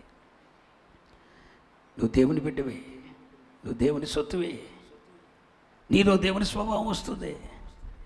పరిశుద్ధాత్ముడు నీతో మాట్లాడటం, ఆ శబ్దాన్ని నీ వింటావు. పరిశుద్ధాత్ముడు నీ కాన్షియస్నెస్తో నీ గ్రహింపునిస్తాడు. ఆత్మ మన ఆత్మతో, ఆత్మ మన ఆత్మతో, ఆత్మ మన ఆత్మతో ఒక నిత్యంత ఇస్తాడు. నువ్వు పరలోకానికి వెళ్తావు, నిత్యత్వంలో నీకు చోటు ఉంది. ఇదిగో నీ పట్ల దేవుని ఏర్పాటు ఉంది, ప్రణాళిక ఉంది. దేవుని విడిచిపెట్టడు. భూమి మీద చూడు, ఏదో ఒక తెలియని నిత్యంత తెలియని గ్రహింపు, ఆత్మలో ఏదో ఒక తెలియని చెప్పన సత్యము కాని మహిమాయుక్తమైన ఆనందం. పరిశుద్ధాత్మ ఏదో నిత్యంత, ఒకప్పుడు ఏదో కోల్పోయినట్లు, ఏది చేయలేనట్లు, ఫెయిల్ అయిపోయినట్టు ఉన్న నీ జీవితంలో ఇప్పుడు అలా ఉండదు. ఎక్కడైనా తప్పిపోతున్నా పడిపోతున్నా కూడా, లేదు కొడుకా దేవుణ్ణి నేను లేపుతున్నాడు, దేవుడు నీతో ఉన్నాడు, నీలో దేవుడు మార్పు ప్రారంభించాడు, ఇదిగో నువ్వు నడక నేర్పిస్తున్నాను, ఇప్పుడు కూర్చోబెట్టాను, నూతన జన్మ వచ్చిన తర్వాత కూర్చోబెట్టాను, కూర్చో నువ్వేం ట్రై చేయొద్దు, కూర్చో, నీకు జయ జీవితం ఇస్తా, నువ్వు కూర్చో, నీ వల్ల కాదు, నీ కూర్చో, నీకు జయ జీవితం ఇస్తా అంటాడు. నూతన స్వభావం ఇచ్చిన తర్వాత కూర్చోబెట్టడం నేర్పిస్తాడు. నిదానంగా నడమని చెప్తాడు, లేపుతాడు, నడమని చెప్తాడు, నడక నేర్పిస్తాడు. తర్వాత పరిగెత్తుతాడు. నీకు అర్థమైపోద్ది, కూర్చోబెట్టినప్పుడే నీకు అర్థమైపోద్ది, నీ మనస్సులో నిశ్చింత ఏర్పడుతుంది. ఈ కూర్చోబెట్టినప్పుడు చిన్నపిల్లవాడు కూర్చోవటం చేత కానీ చిన్నపిల్లవాడు, అప్పుడే జన్మించిన చిన్నపిల్లవాడు కూర్చోబెట్టడం నేర్పిస్తున్నప్పుడు ఈ పక్కకు పడతాడు, ఆ పక్క పడతాడు. నీలో కూడా తొట్టిల్లుతున్న అనుభవాలు కనపడుతున్నా కూడా నువ్వు పడవు అన్న నిశ్చింత నీలోనికి రప్పిస్తాడు. నీ ఆత్మతో సాక్ష్యమిస్తూ ఉంటాడు. నువ్వు పడిపోవో, జారి పడకుండా, నీ కాళ్ళు చిక్కబడకుండా, ఇదిగో నేనున్నాను. తెలియని నిశ్చింత, తెలియని నెమ్మది పరిశుద్ధాత్ముడు నడిపిస్తాడు. ఇవాళ కూర్చోబెట్టాడు, రేపు నిలబెడతాడు, నిలబెట్టిన వాడు నడిపిస్తాడు, నడిపించిన వాడు పరిగెత్తేటట్టు చేస్తాడు, పరిగెత్తిన వాడు నిత్యత్వంలో సియోనులో ఆయనతో కూడా ఉండే వరకు మన నడిపిస్తాడు. ఇదంతా పరిశుద్ధాత్మ కార్యం. ఈ శబ్దాలన్నీ నీకు వినబడతాయి, నువ్వు గ్రహిస్తావు. ఆ ఆత్మ నీ ఆత్మతో సాక్ష్యమిస్తూ ఉంటుంది.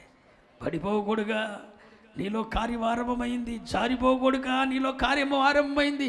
నీ ఆశీర్వాదం పోగొట్టుకోకూడగా దేవుడు నీతో ఉన్నాడో, అది నీ ఎడల ఏర్పాటు ప్రణాళిక ఉన్నతమైంది, అది జారవిడిచేది కాదు, నువ్వు పోగొట్టుకోవో అన్న ఒక తెలియని నిశ్చంత ధీమా సాక్ష్యం అంతరంగములో మసులుతుంటే ఆ స్వరాన్ని నీ వింటూ ఉంటావు. నూతన జన్మ పొందినప్పుడు అది నీ కళ్ళకు కనబడని గాలి వంటిదే, అదృశ్యమైన వంటిదే. కానీ ఆత్మకార్యము, నూతన జన్మ అనుభవము నీతో రాగానే, నీ స్వభావం మార్చబడగానే ఆత్మదేవుడు నీ ఆత్మతో సాక్ష్యమిస్తూ ఉంటాడు.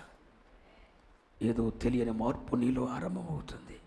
నెమ్మదిగా కూర్చోబెడతాడు, నిలబెడతాడు. క్రైస్తవ జీవితం నడకతో ఆరంభం అవ్వదు, గుర్తుంచుకోవాలి. నువ్వు రక్షింపబడగానే, నూతన జన్మ అనుభవం పొందగానే నడవాలని ప్రయత్నం చేసేవా, పడిపోతావో చెప్తున్నాను. నడవద్దు, కూలుగా యేసయ్య సన్నిధిలో కూర్చుండిపో. కొంతకాలం ప్రభువా నా వల్ల కాదు, నేను బయటికి వెళ్ళానా వల్ల పడిపోతా, నీ ఒళ్ళో కూర్చుంటానయ్యా, నాకు భక్తి నేర్పవా. కూర్చోవటంతో ప్రారంభించండి, నిలబడటానికి ట్రై చేయండి.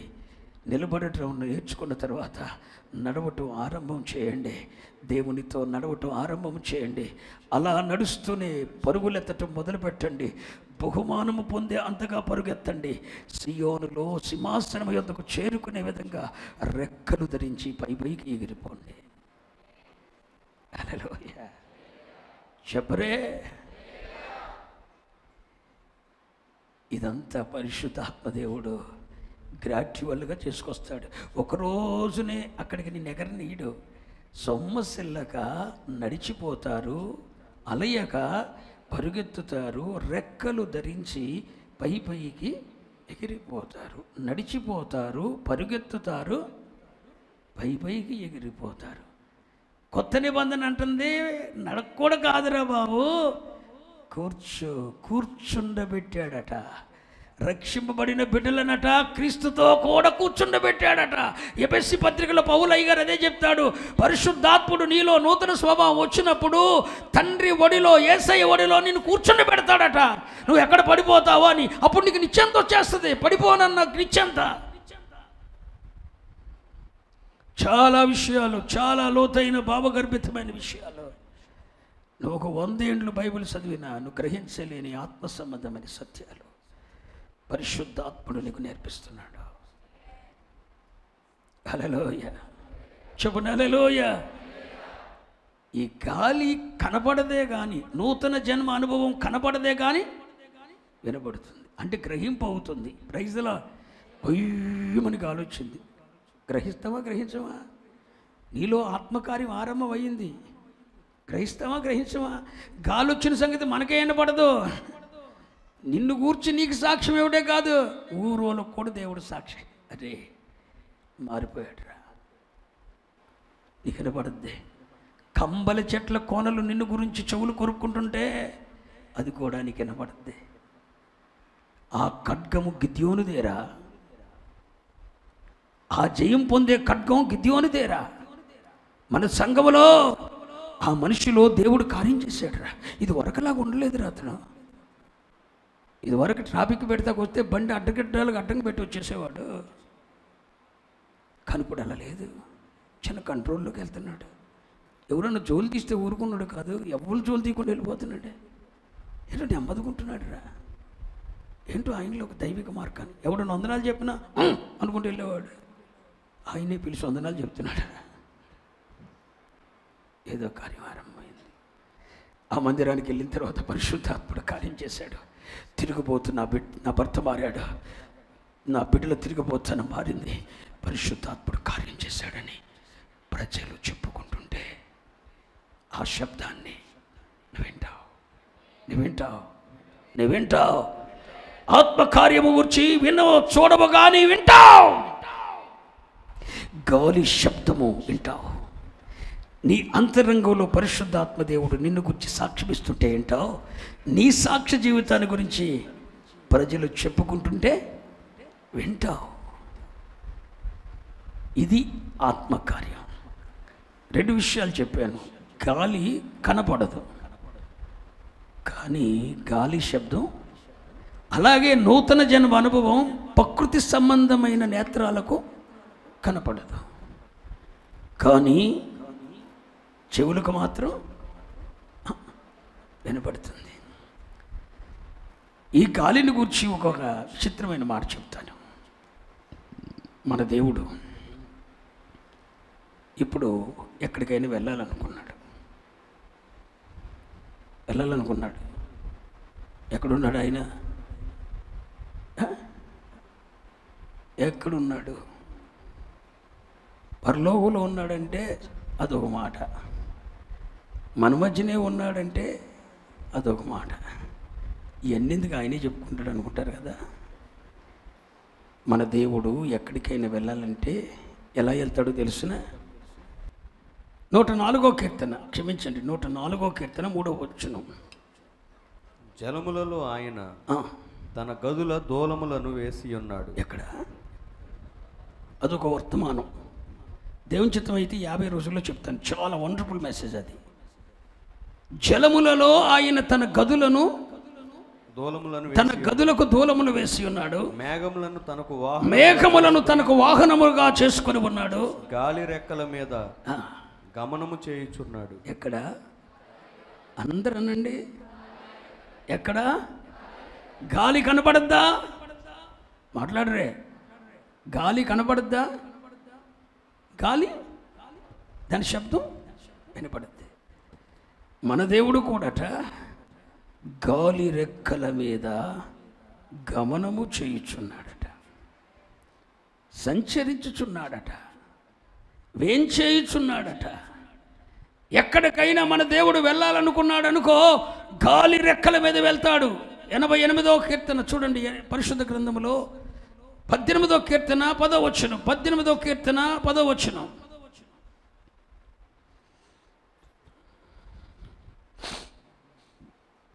కెరూబు మీద ఎక్కి ఆయన ఎగిరి వచ్చాను. గాలి రెక్కల మీద, ఇక్కడ గాలి రెక్కల మీద ప్రత్యక్షమై. ఓ దేవునికి స్తోత్రం చెప్పండి. గాలి రెక్కల మీద ఆయన ప్రత్యక్షమయ్యాడు. గాలికి రెక్కలున్నాయి, గాలికి రెక్కలున్నాయి. గాలి రెక్కలంటే అర్థం ఏంటో తెలుసా? నూతన జన్మ అనుభవములు పొందిన వారి ద్వారా దేవుడు ప్రత్యక్షమగుతూ ఉంటాడు. మన దేవునిని ఎన్నడు ఎప్పుడు ఎవడు చూడలేదు. ఆయనను చూడాలంటే ఆయన ఎలా ప్రత్యక్షం అవుతాడో తెలుసునా? గాలి రెక్కల మీద. నూతన జన్మ అనుభవము పొందిన అనుభవాలలో నుండి, ఆ వ్యక్తులలో నుండి, ఆ మనుషులలో నుండి దేవుడు తన జనులకు ప్రత్యక్షమవుతుంటాడు. ఈ మాట నీకు అర్థమైతే ₹1,00,00,000, 10 కోట్లు, 100 కోట్లు, 1,00,000 కోట్లు కన్నా ఎక్కువ. అన్వాల్యుబుల్, విలువ కట్టలేవు ఆ మాటలకి. గాలి రెక్కలు అంటే నీ దేవునికి, నీ ఇంట్లో ఉన్న నీ పిల్లలకు, నీ భర్తకు దేవుడు ప్రత్యక్షం అవ్వాలంటే రాత్రి వచ్చి కల్లో మాట్లాడేయ్యా, దేశంలో మాట్లాడేయ్యా అని అంటే పోతాడు ఒక దెబ్బతో. దేవుడు నీ భర్తను దర్శించాలన్నా, నీ భార్యను దర్శించాలన్నా, రక్షణ అనుభవం లేని నీ తల్లిదండ్రులను దర్శించాలన్నా, నీ స్నేహితులను దర్శించాలన్నా, ప్రజలను దర్శించాలన్నా, రక్షణ అనుభవం లేని వారిని ఎవరికైనా దేవుడు ప్రత్యక్షం కావాలంటే, రక్షణ అనుభవం లేని ఎవరికైనా, అది నీ తండ్రికైనా, నీ తల్లికైనా, నీ అన్నదమ్ములకైనా, అక్క చెల్లెండ్రకైనా, రక్త సంబంధికులకైనా, అన్య జనాంగానికైనా దేవుడు ప్రత్యక్షం అవ్వాలంటే గాలి రెక్కల మీద ప్రత్యక్షమవుతాడు. నూతన జన్మ అనుభవం పొందిన వారి ద్వారా దేవుడు ప్రత్యక్షమవుతాడు. అప్పుడు చెప్తారు, మీరు వచ్చారయ్యా, దేవుడు మా ఇంటికి వచ్చినట్టు అనిపించిందయ్యా. ఎస్, నూతన జన్మ అనుభవం నీలో ఉంటే, దైవిక స్వభావంగా నీ స్వభావం మార్చబడితే నీలో నుండి దేవుడు గమనం చేస్తాడు, నీలో నుండి దేవుడు సంచరిస్తూ ఉంటాడు. నీవెక్కడికి వెళ్తే అక్కడ, ఏ మనుషుని ముందు నిలబడితే ఆ మనుషుని ముందు, ఎవరితో మాట్లాడితే ఆ మనుషునికి నీలోనే ఉండి దేవుడు ప్రత్యక్షమైపోతాడు. నీ యొద్దకు వచ్చేటప్పుడు భారంతో వస్తాడు, నీ యొద్ద నుండి తిరిగి వెళ్ళేటప్పుడు దేవుడు ప్రత్యక్షత అనుభవించి భారం లేకుండా తిరిగి వెళ్తాడు. నీ దగ్గరకు వచ్చేటప్పుడు వేదనతో వస్తాడు, టెన్షన్తో వస్తాడు. నీ దగ్గర నుండి తిరిగి వెళ్ళేటప్పుడు దేవుని ప్రత్యక్షత నుండి సమాధానంతో తిరిగి వెళ్తాడు, భారం తొలగి వెళ్తాడు. ఏదో తెలియని కార్యం జరిగిందండి, దేవుడు ప్రత్యక్షం అయ్యాడనిపిస్తుందండి. దైవజనుడా, నీ దగ్గర గాలి రెక్కలుంటే, గాలి రెక్కలంటే నూతన జన్మ అనుభవాలు. దేవుని చిత్తమైతే నూతన జన్మ అనుభవాలు ఏంటో రేపు రాత్రి చెప్తాను. ఆ అనుభవాలు ఎట్టుంటాయో ప్రభు అనుమతిస్తే, చాలా పెద్ద సబ్జెక్ట్ అది. నూతన జన్మ అనుభవాలు ఎట్లా ఉంటాయో ప్రభు అనుమతిస్తే అందరం బాగుంటే రేపు రాత్రి చెప్తాను. ఈ నూతన జన్మ అనుభవాలు ఎవరిలో ఉంటాయో, నీలోనే ఉన్నాయి అనుకోండి, నీ స్నేహితుడు ప్రత్యక్షం అయిపోతాడు, యేసయ్య ప్రత్యక్షం అయిపోతాడు నీలో నుండి. నీలో నూతన జన్మ అనుభవం ఉంటే, నూతన జన్మ అంటే అర్థం ఏంటి? నీ స్వభావము దేవుని స్వభావం వలె మార్చబడిపోతే నీలో నుండి దేవుడు ప్రత్యక్షం అయిపోతాడు. గాలి రెక్కల మీద ఆయన ప్రత్యక్షమవుతాడు. పెంతెకొస్తు పండగ దినమున కూడా జరిగింది ఏంటో తెలుసా? పెంతెకొస్తు పండగ దినమున జరిగిన విషయం ఏంటో తెలుసా? మొదట పరిశుద్ధాత్మ అగ్ని నాలుకల వలె విభాగించబడలేదు, గాలి వంటి ఒక శబ్దం. వాట్ ఈస్ ద గాలి వంటి శబ్దం? వారి స్వభావాలలో ఒక దైవిక కార్యం జరిగిందే. అక్కడున్న 120 మందిలో పరిశుద్ధాత్మ దేవుడు నూతన స్వభావం కలగజేశాడు. గాలి వంటి శబ్దం, గాలి శబ్దం వినబడింది. వారి స్వభావాలు ఒక్కపాటున 120 మంది ఆ మేడగదిలో ఉన్నారు. ఆ 120 మంది స్వభావాలు ఒక్క క్షణములో మార్చబడిపోయింది. గాలి శబ్దం వినబడింది, పెద్ద ధ్వని, చెవులకు గంగరలెత్తిపోయింది. 120 మంది స్వభావాలు ఒక్కసారిగా మార్చబడితే గాలి వంటి శబ్దం, వాళ్ళలో ఒక దైవిక మార్పు వచ్చిన శబ్దం ప్రకంపనలు సృష్టించిందండి. ఆ గాలి వంటి శబ్దం ఎప్పుడైతే వచ్చిందో, అగ్ని నాలుకల వలె, అగ్ని పరిశుద్ధాత్మ అగ్ని, అప్పుడు అగ్ని దిగి వచ్చింది. నాలుకల వలె విభాగించబడి ఒక అగ్ని దిగి వచ్చింది. 120 నాలుకల వలె విభాగించబడింది. దిగి వచ్చింది ఒక అగ్ని. కానీ 120 నాలుకలు భాగించబడింది. ఒక్కొక్క నాలుక ఒక్కొక్కడి మీదకి వెళ్ళిపోయింది. ఒక్కొక్కడికి ఒక్కొక్క ప్రత్యేకమైన రీతిలో ఆస్వాదించింది. ఒక్కొక్కడి మీదకు ఒక్కొక్క నాలుక, ఒక్కొక్కడి మీదకు ఒక్కొక్క నాలుక. నేను అంటాను, అక్కడ ఒకవేళ 1,20,000 మంది ఉంటే, ఆ 1,20,000 మందిలో నూతన స్వభావం వచ్చుంటే 1,20,000 మందికి కూడా 1,20 నాలుకలను దేవుడు ఇవ్వగలడు. నీ నాలుక నీకే, నా నాలుక నాకే. నా అభిషేకం నీకు రాదు, నీ అభిషేకం నాకు రాదు. నా ఆశీర్వాదం నీకెవడో, నీ ఆశీర్వాదం నాకెవడో. నా ఏర్పాటు వేరు, నీ ఏర్పాటు వేరు. నీ కొరకు దేవుడు సిద్ధపరిచిన నాలుక నీ కొరకే ఉన్నది. ఏం సిగ్గులేని మందిరా బాబు మీకు. నీ కొరకు దేవుడు సిద్ధపరిచిన నాలుక నీ కొరకే ఉంది. అది నీది, దేవుడు సిద్ధపరిచాడు. నీ నాలుక నీ మీదకే వస్తుంది. నీ నాలుక నీ మీదకే వస్తుంది. నీ నాలుక నీ మీదకే వస్తుంది. నీ నాలుక నీ మీదకే వస్తుంది. ఎప్పుడు? గోలి వంటి ఒక శబ్దం కలగాలి. నీలో నూతన స్వభావాన్ని కూర్చిన, నీ స్వభావం మార్చబడిందన్న ఒక శబ్దం నీ అంతరంగములో నుండి ప్రతిధ్వనించాలి. ఆత్మదేవుడు నీ ఆత్మతో సాక్ష్యం ఇవ్వాలి. అది నువ్వు స్పష్టంగా వినాలి. ఆ శబ్దము రాగానే పరిశుద్ధాత్మ అగ్ని నాలుక నీ మీదకి దిగొస్తుంది. నీ మీదకి దిగొచ్చిన అగ్ని పితరులకు ఇచ్చింది కాదు, పేదరైకి ఇచ్చింది కాదు, సాలమనైకి ఇచ్చింది కాదు, యేసన్నకి ఇచ్చింది కాదు. అది నీదే, నీదే, నీదే. అది నీదే, నీది నీదే. నా దేవుడు నాకు నీకే ఉంటా, కానీ పేదోడేం కాదు. నాకు నీకు అడ్జస్ట్ చేయడానికి నీ కృప నీకే, నీ ఏర్పాటు నీకే, నీ సంకల్పం నీకే. ఉపదేశ క్రమం మాత్రం అందరికి ఒకటే, బోధ ఒక్కటే. నీ అభిషేకం వేరు బిడ్డ, నీ ఏర్పాటు వేరు బిడ్డ. పరలోక తండ్రి ప్రణాళికలో నీది ఉన్నతమైన ఏర్పాటు. ఓ, నీ వైపు మనుషులు తలలెత్తి చూడాలి. ఇలా తలలు పైకెత్తుతాడు. జనులు నిన్ను చూడలేనంత ఎత్తుకో.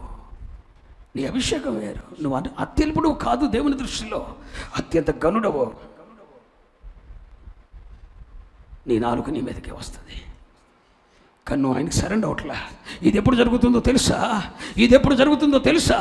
ఒక గాలి వంటి ఒక శబ్దం వినపడినప్పుడు కదా, నీలో నూతన జన్మ అనుభవం వచ్చినప్పుడు కదా, నీ స్వభావం మార్చబడినప్పుడు కదా. ఏంటి నీ స్వభావం?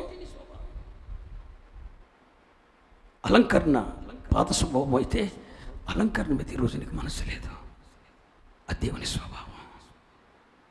ఎండి బంగారు వస్త్రం, ఎండి బంగారు ఆభరణాలతో, వెలగల వస్త్రాలతో అలంకరించుకునే స్వభావం నీదైతే ఆ స్వభావం ఇప్పుడు లేదు, మారిపోతుంది. అట్రాక్షన్, మనుషులను ఆకర్షింప చేసుకోవాలని వస్త్రములు ధరించే స్వభావం పాతదైతే అది కాదు. దేవునిని మహిమపరిచే విధంగా నా వస్త్రధారణ ఉండాలని అనుకుంటున్నావు. చూసావా? దైవిక స్వభావం.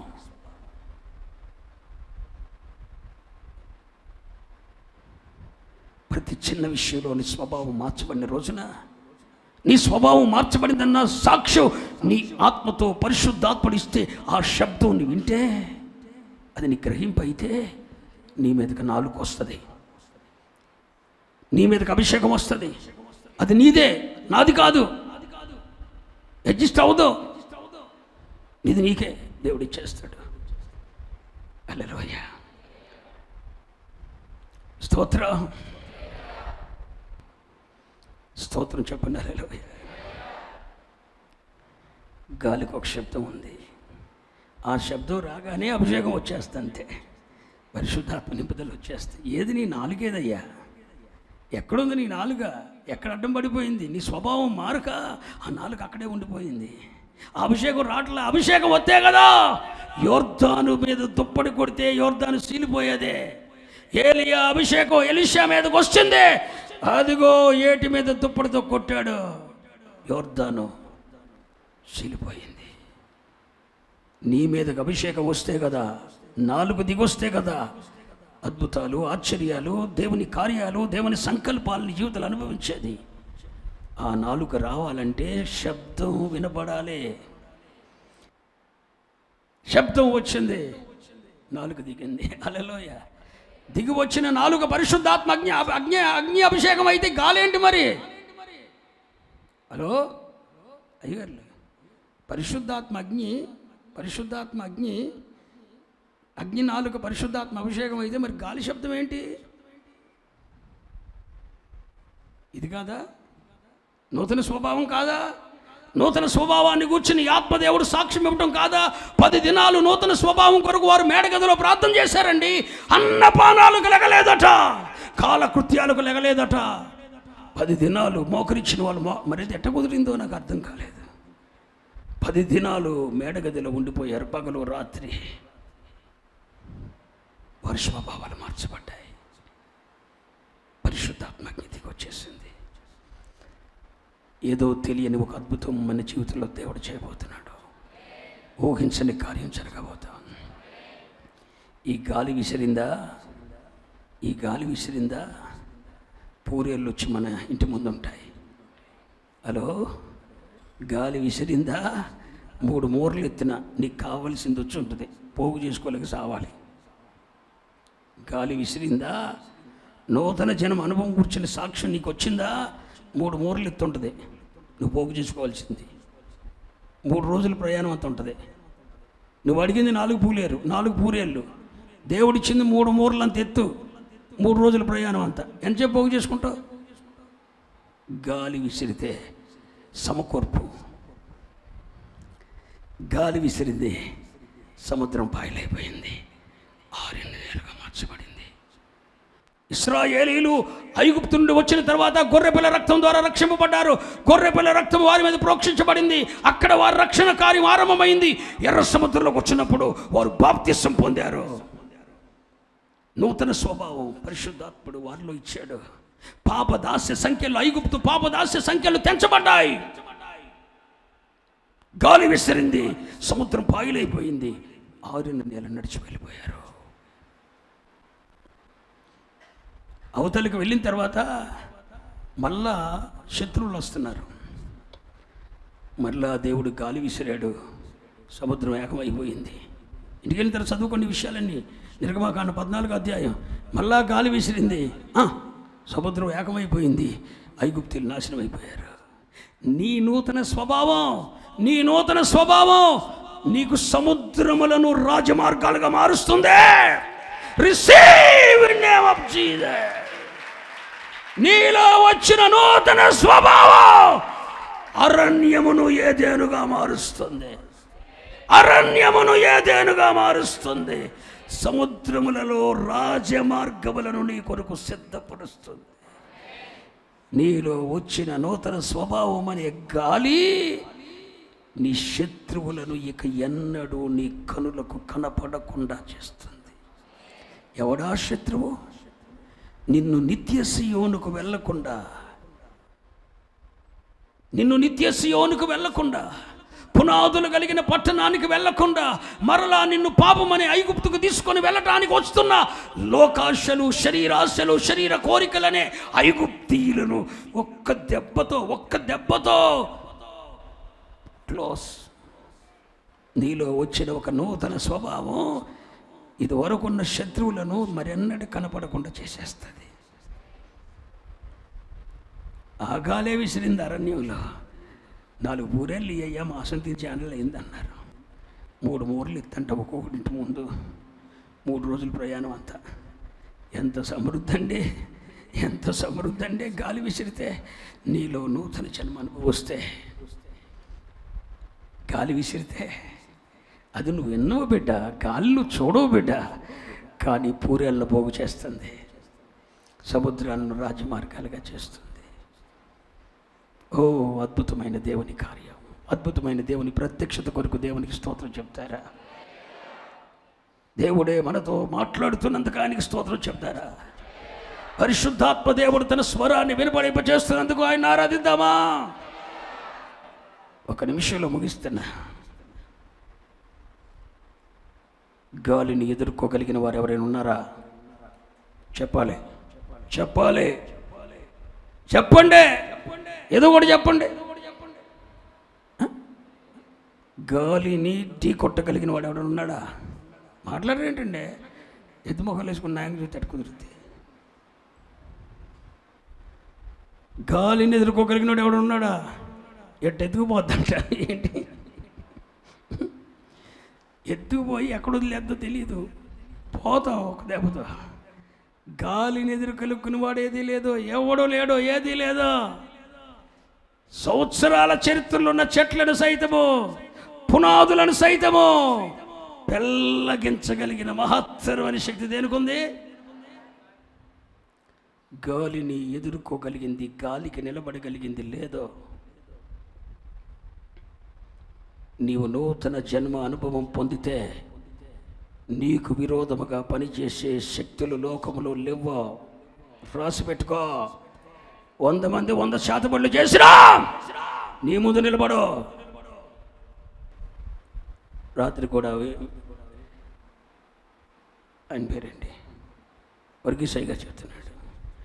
ప్రభువు చెప్పాడయ్యా, నీ పరిచర్య ఆరంభ దినాల నుండి నువ్వు భూమి మీదే ఉండకూడదని మంత్రప్రయోగాల కొరకే లక్షల రూపాయలు ఖర్చు పెట్టారని దేవుడు చెప్పాడు. వాస్తవమే అది. మా ఇంటి ముందు తీసుకొచ్చి రక్తాలు పోసేవాళ్ళండి. మీకేం తెలుసు? రక్తాలు పోసేవాళ్ళు గుమ్మం ఎదురుకుండా. ఇవన్నీ చూసి మా ఊర్లో ఆదామని ఒక ఆయన, అమ్మో అమ్మో నా అయ్యగారిని బతకనీరమ్మీళ్ళు, ఈ పనులు చేస్తుంది ఎవడు రాడో, వాడి పేరు కొరికేస్తాడు, నేను ఎవడు రా బయటికి రండి రా అని అరిచేసాడు. అప్పుడే ఎన్నో శ్రమలు ఎదుర్కొన్నాను నేను. ఒకటి కాదు, పసుపు కుంకాలు తీసుకెళ్ళి ట్యాంకుల్లో కలిపేసేవారు, పైన రక్తం తీసుకొని వెళ్ళి కలిపేసేవాళ్ళు. ఎన్నండి, ఒకటా రెండా బాబోయ్. ప్రయాణాల్లో కీడు జరగాలని నా వెహికల్ టైర్లు కోసేశారు. 2 టైర్లు ఒకే రోజు పేలిపోయినాయి. 140 స్పీడ్లో ఉండగా నేను హైదరాబాద్ వెళ్తున్నప్పుడు, డానీ గారు నేనే వెళ్తున్నా, 140 స్పీడ్లో ఉన్నప్పుడు 2 టైర్లు ఒకసారి పేలిపోయినాయి.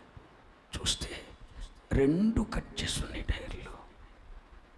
ఇలా అంచుకెళ్ళి, అవతలిపున లోయ అంచుకెళ్ళి, ఆ అంచు నాగింది బండి.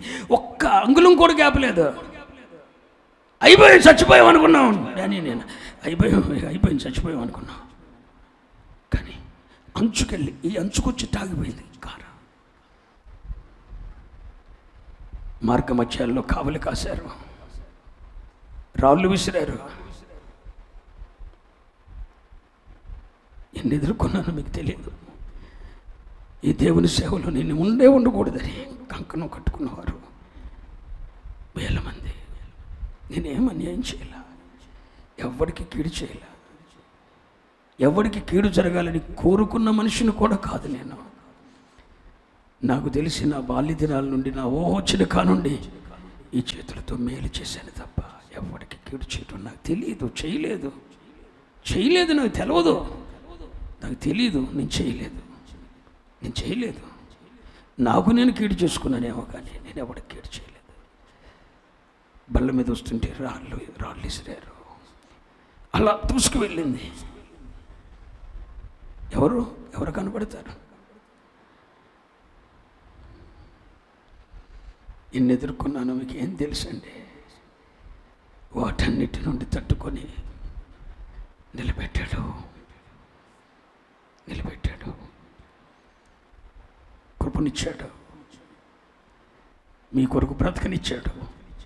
మీలో ఎంతమందో, మీలో ఎవరి కోసమో ఎప్పుడో సావలసిన వాడిని ఉండనిచ్చాడు. నేను అనుకుంటున్నాను, ఈ లోతైన విషయాలని తెలుస్తుంటే ఇవన్నీ తెలిసిపోతున్నాయి కదా, సంపూర్ణత వచ్చేస్తుంది కదా, నేను ప్రభు దగ్గరికి వెళ్ళిపోయి టైం అయిపోయింది అనుకున్నా. నేను నిజంగా చెప్తున్నా, యథార్థం చెప్తున్నా. I prepare. అందుకు నేను సిద్ధపడుతున్నాను కూడా. ఈ క్షణమైనా సరే ఎన్నో లోతైన విషయాలు, ప్రత్యక్షతలు, నూతన జన్మ అనుభవాన్ని కూర్చే కాదు, అసలు ఆయన మనసు ఏంటో కూడా అర్థమైపోయేటట్టు చేస్తున్నాడంటే ఆయనతో మమేకమైపోతుంది. కాసేపు అలా కూర్చుంటే మనసు ఆయనతో కనెక్ట్ అయిపోతుంది. ఇక కనెక్టింగ్లో బయటకు రాలేకపోతున్నాను. ఇవన్నీ అర్థమవుతున్నప్పుడు ఏమనిపిస్తుందో తెలుసా? ఇక ఆయన్ని కలుసుకునే సమయం ఆసన్నం అయిపోయింది అనుకుంటా అని అనిపిస్తుంది నాకు. పిల్లలారా చెప్తున్నాను, నీలో నూతన జన్మ అనుభవం ఉంటే నిన్ను ఎదుర్కోగలిగిన మనుషుడు భూమి మీద లేదు. రాసిపెట్టుకో. పేదరికం నిన్నేమి చేయలేదు, అప్పులు నిన్నేమి చేయలేవు. సాతాను వాయుమండల సేనంతా వచ్చి నీ ముందు నిలబడినా నీ వెంట్రుకను రాల్చలేవు. రాసిపెట్టుకో. గాలిని ఎదుర్కోగలిగింది ఎవరు లేరు, ఏదీ లేదు చెప్తున్నాను. నూతన జన్మ అనుభవం, దైవ స్వభావం నీలో ఉంటే నిన్ను ఎదుర్కోగలిగిన వాళ్ళు ఎవరు లేరండి. మీరే చెప్తారు. నేను ప్రభు యొద్దకు వెళ్ళిన తర్వాత మా అయ్య ఎన్నో ఎదుర్కొన్నాడురా, మా అయ్యని ఎదిరించగలిగింది ఏమి లేదురా, నవ్వుతూ ప్రభు దగ్గరికి వెళ్ళిపోయాడురా. అన్నిటినీ జయించి ఓడిపోయినోడుగా కాదు, ఆయన ఎదుర్కోగలిగిన సమస్యలు ఎన్నో వచ్చినాయి, కష్టాలు ఎన్నో వచ్చినాయి, అనారోగ్యాలు ఎన్నో వచ్చినాయి. అన్నిటినీ తాలుకొని కూలుగా సంతోషంగా ప్రభుని చేరుకున్నాడురా. మా అయ్య ఆయన ఎదుర్కోగలిగింది ఎవరు లేదురా అని నీ నోటితో నీవే నీవే నీవే సాక్ష్యం ఇస్తావు. నీలో నూతన జన్మ అనుభవం ఉంటే నిన్ను ఎదుర్కోగలిగింది ఏమీ లేదని చెప్తున్నాను. నిన్ను అడ్డగించేది ఏదీ లేదని చెప్తున్నాను. నిన్ను అంతమందించేది ఏదీ లేదని చెప్తున్నా. నీకు 100 కోట్ల అప్పు ఉండొచ్చు, నా దేవుని సమృద్ధికి అది ఎక్కువ కాదని ప్రకటిస్తున్నా. భయంకరమైన అప్పుల్లో నుండి, పూట గడవని స్థితి నుండి దేవుడు నన్ను పైకి తేలేదా? ఇన్ని కోట్ల రూపాయలు మందిరం ఎక్కడ తెచ్చి కట్టాను? ఇన్ని కోట్ల రూపాయలు స్థలం ఎక్కడ తెచ్చుకున్నా?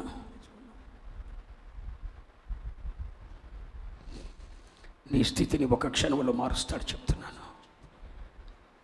నీవు నూతన జన్మ అనుభవం ఉంటే గాలి అనుభవం. నీ అనారోగ్యం నేను అనారోగ్యాలు వచ్చినాయి అని ఈ మాటలు చెప్తలేదు. నాకేదో అనారోగ్యాలు వచ్చినాయి అన్న సందర్భంతో నాకు ఈ రోజు కాదు అనారోగ్యం, చిన్నప్పుడే వచ్చింది. అప్పుడు సావనం, ఇప్పుడు ఎందుకు చస్తాను నేను? సావను అనారోగ్యంతోనైతే సావనం. చిన్నప్పుడు వచ్చిన అనారోగ్యం కానీ ఇది పెద్దది కాదు. ఇప్పుడున్న అనారోగ్యాలు పెద్దవేం కాదు. అనారోగ్యం వచ్చింది కదా అయ్యగారు చచ్చిపోతున్నాను, నో నో నో. నా శరీరం కుళ్ళిపోయినప్పుడే, పురుగులు పట్టినప్పుడే నేను సావలేదండి. అనారోగ్యం గురించి కాదు నేను అనేది.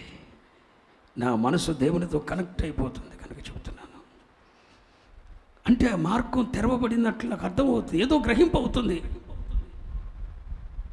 నేను ఫీల్ అవుతున్నాను ఆ విషయంలో. నేను ఎదుర్కోగలిగింది ఏమీ లేదని చెప్తున్నాను. నీ కొరకే బతికిచ్చాడు ఈ మాటలు చెప్పాలని.